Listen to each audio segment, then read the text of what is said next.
Hello friends, Hariom सभी को। आज आपके सामने एक नया सब्जेक्ट लेके आए हैं, बायोडायनेमिक फार्मिंग। इसके बारे में थोड़ी बात करेंगे। थोड़ा मैं आपको यहाँ फील्ड पर आया था, दिखा दूँ कि क्या सिस्टम है यहाँ पे। कोटाबाग से मैं अभी हूँ लाइव। ये अपना फार्म है, खेत मतलब और ये कोटाबाग है और ये सराउंडिंग हमारा एरिया है। ये एक पॉली हाउस वेजिटेबल्स वगैरह उसके लिए, घर के लिए ही लगाया हुआ है। छोटा प्रैक्टिकल फार्म, प्रैक्टिकल भी हो जाता है और अपना भी हो जाता है। दूसरा ये कि एक वहाँ उधर मशरूम शेड है, लास्ट में दिख रहा होगा। तो अभी ये खाली है, वरना मैं आपको दिखाता। इनमें मैंने किया हुआ था प्रैक्टिकल। तो अभी जब फिर से होगा तो दिखाएंगे। अभी थोड़ा बैक आए हुए हैं, रिवर्स माइग्रेशन। सो बायोडायनेमिक फार्मिंग के बारे में बात कर रहे हैं। बायोडायनेमिक फार्मिंग दोस्तों होती क्या है? अभी धान का सीज़न आ रहा है, गेहूं का सीज़न आ रहा है। बायोडायनेमिक फार्मिंग ओनली वन नाम इसका थोड़ा अंग्रेज़ी है, पर ये उसका ठीक विपरीत है इसकी खेती। ये पूरी एक ब्रह्मांड और पृथ्वी, आसमान सब इससे कनेक्टेड है। ये कैसे, मैं आपको एक्सप्लेन करता हूँ। इसकी शुरुआत में मैं आपको बता देता हूँ। इसकी शुरुआत हुई थी, कोटाबाग के आप नज़ारे देखो, मैं आपको बताते रहता हूँ। इसकी शुरुआत हुई थी आपकी 1924 में रुडोल्फ स्टाइनर ने की थी। तो रुडोल्फ स्टाइनर ने इसकी शुरुआत 1924 में करी, जर्मनी से।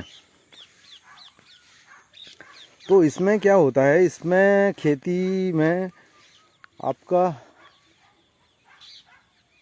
ये होती है ग्रह और नक्षत्रों के हिसाब से।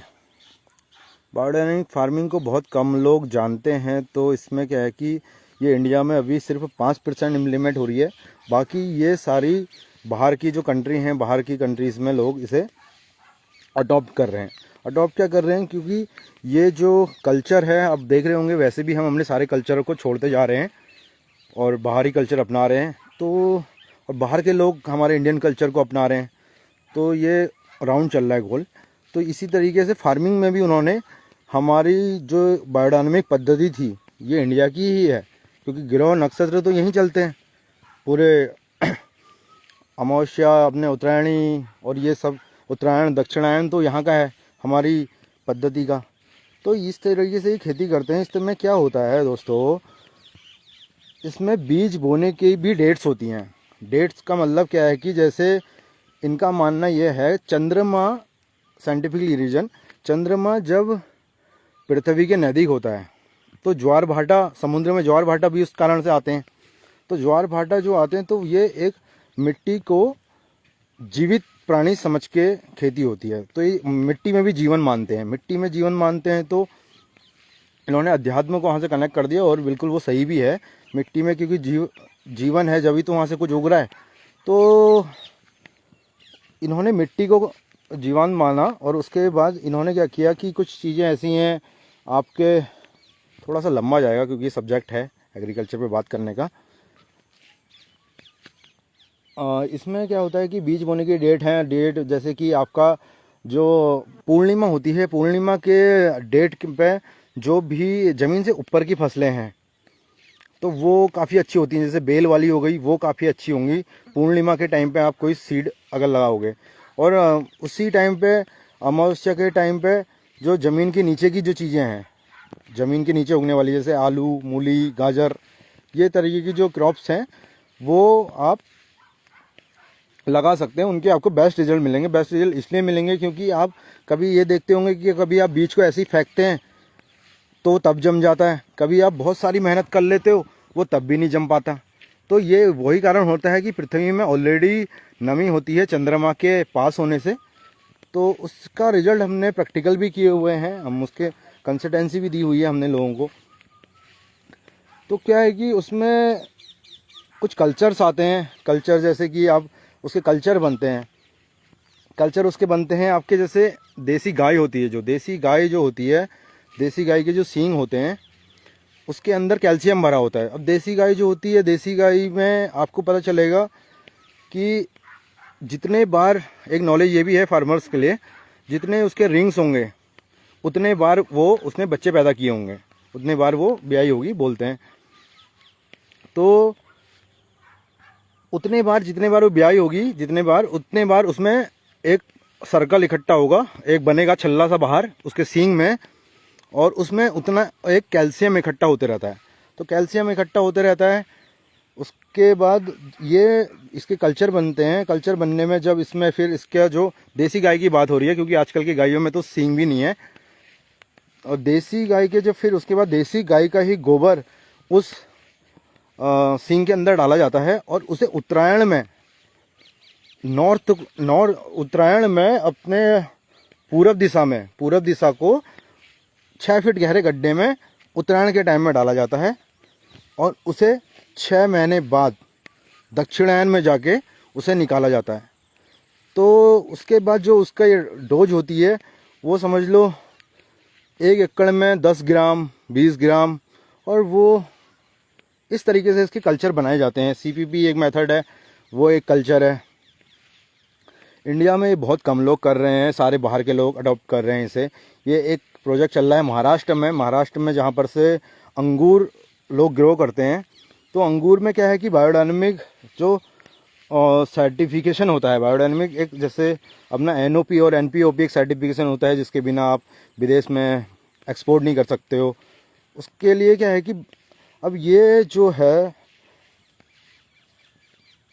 बायोडायनेमिक के लिए डीमीटर स्टैंडर्ड होता है। बायोडायनेमिक खेती करने के लिए एक डीमीटर स्टैंडर्ड होता है। डीमीटर स्टैंडर्ड जो होता है, वो समझ लीजिए जो उस अंगूर की वाइन बन रही है, वो डायरेक्टली अंगूर खाया नहीं जाएगा, उसके प्रोसेस होगा क्योंकि उसका महंगा प्रोडक्ट बनाया जाएगा, उससे उसकी वाइन बन रही है। तो उसकी वाइन जो है और सेम वाइन आपकी नॉर्मल 10 गुना रेट का अंतर होगा उसमें। अगर उसमें डीमीटर स्टैंडर्ड का ठप्पा है तो डीमीटर स्टैंडर्ड के हिसाब से वहाँ पर खेती हो रही है। कुछ नाम के लिए लोग और भी कर रहे हैं। यूपी में भी कुछ हो रहा है काम, लखनऊ बहराइच एक एरिया पड़ता है, वहाँ पर शायद धान की खेती होती है। मैं गया तो नहीं हूँ, पर मुझे पता है कि वहाँ पर एक प्रोजेक्ट चल रहा है। तो और इस तरीके से यहाँ पर काम होते हैं। इसमें कटाई भी उसी हिसाब से होती है। बोने की जो डेट है, बोने की डेट से ही आपको ओनली वन प्रोडक्शन में, आपकी सीड जर्मिनेशन में 20% का 20% की ग्रोथ हो जाएगी आपकी। समझ लीजिए अगर आपने सीड डाला, सीड की 90% जर्मिनेशन है आपकी सीड का, तो वो जर्मिनेशन बढ़ के उसमें 20% अप हो जाएगा। अगर वो जितना भी है, समझ लीजिए अगर आपका कुछ भी 60% बीज उग रहा है, तो 20% उसमें नेचुरल एक डेट के हिसाब से बढ़ जाएगा। तो ये सारी चीज़ें हैं बायोडायनेमिक खेती के लिए। बाकी इसके बारे में बहुत सारी जानकारी है, बहुत लंबा हो जाएगा, तो ज़्यादा बात नहीं करेंगे। तो इतनी बात करेंगे, और जिसको ज़्यादा जानकारी चाहिएगी वो हमसे कांटेक्ट कर ले। उसके बाद आपको यहाँ पर दिखाते हैं, ये है हमारा जो फील्ड है, यहाँ पर हाथी आते हैं। अब ये हमारे क्या है, किसान की हालत तो सभी को पता है कि क्या क्या हो रहा है किसान की। अब ये जो हमारे खेत बिल्कुल जंगल से लगे हुए हैं। उस साइड के एरिया में तो कुछ होता नहीं है, लास्ट के 2 बीघे में जो, अब क्या है कि खेत बंजर ना हो, इसलिए लोग वहाँ पर सीड डालते हैं, और सीड डालते हैं तो वो जानवर ही खाते हैं। मोर आता है चुगने, जड़िया, चीतल, नीलगाय और हाथी। 30-35 हाथी यहाँ तक पहुँचते हैं। यहाँ पॉली हाउस के पार कर जाते हैं, वहाँ रोड में पहुँचने को तैयार हो जाते हैं गेहूँ के टाइम पे। तो ये सारे चैलेंजेस ऑलरेडी हैं। खेती तो कोई कर नहीं रहा है। अगली जनरेशन का मेरा एक सवाल था कि क्या अगली जनरेशन जो आपके बच्चे हैं, क्या वो खेती करेगी? तो खेती तो वो करने से रही, कोई खेती करने का इसका रिजल्ट सबको पता है। सब अपने आप से पूछेंगे तो सबको उसका आंसर मिल जाएगा। तो अब क्या है कि दूसरी तरफ जब खेती कोई करेगा नहीं, तो खेती देखने वाले ज़्यादा होंगे और करने वाले कम होंगे।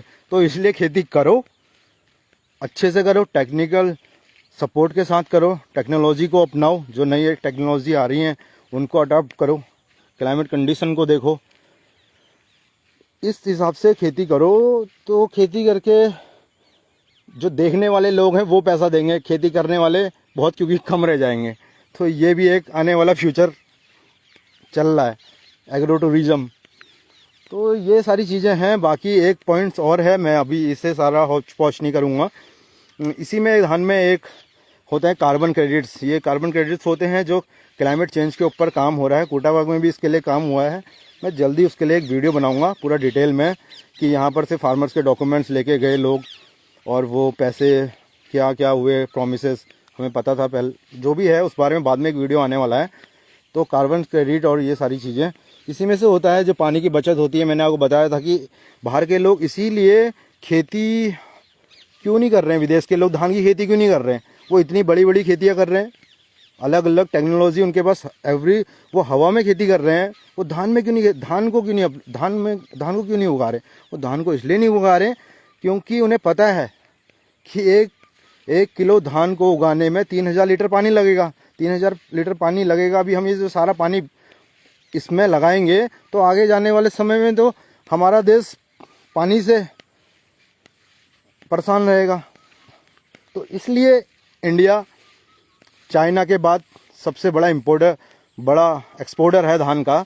इसीलिए क्योंकि चाइना तो सारा प्लास्टिक का चावल दे रहा है, आपको पता है। तो ओरिजिनल जो धान जो उगा रहा है जो खेत से, चाइना भी तेज है। चाइना को भी पता है कि भैया इसमें तो भैया पानी लग रहा है, तो कोई बात नहीं, हम प्लास्टिक का बना देते हैं। प्लास्टिक का बना के मार्केट कर रहे हैं। तो क्या है कि अब जो दूसरे वाले हैं अपने इंडिया वाले उगा रहे हैं। असलियत में 2-2 बार खेती कर रहे हैं। उधम सिंह नगर डिस्ट्रिक्ट है एंड अदर और भी डिस्ट्रिक्ट्स हैं जहाँ पे, पंजाब हो गया, 2-2 3-3 बार धान उगा रहे हैं वहाँ पे। तो इसमें एक कार्बन क्रेडिट्स एक वो होते हैं कि जो SRA विधि एक होती है जिससे पानी बचाया जाता है। उसमें पानी को 40% पानी भी, धान तो अब रोक नहीं सकते जो फार्मर रोक रहा है, उसके लिए एक उपाय की कैसे रोका जा सकता है, इसके बारे में बाद में बात करेंगे। हरिओम। अभी बात को यहीं इन करते हैं और बरसात आने वाली है, बहुत आनंद आने वाला है। हरिओम, जय हो।